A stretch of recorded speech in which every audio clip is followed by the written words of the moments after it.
नमस्कार मित्रमैत्रिणींनो, माझे नाव आदिती प्रशांत ओगले. मी आता 4थी ब मध्ये शिकते. माझ्या शाळेचे नाव जिल्हा परिषद आदर्श कन्या प्राथमिक शाळा कसबे तडवळे.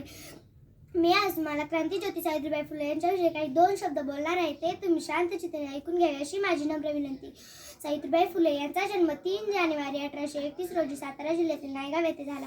ओहो जात नाही भेद नाही 33 कोटी देवांचा आशीर्वाद नाही. ओहो जात नाही भेद नाही 33 कोटी देवांचा आशीर्वाद नाही. शिक्षण हेच आमचा हक्क आणि अधिकार आहे. शिक्षण हेच आमचा हक्क आणि अधिकार आहे.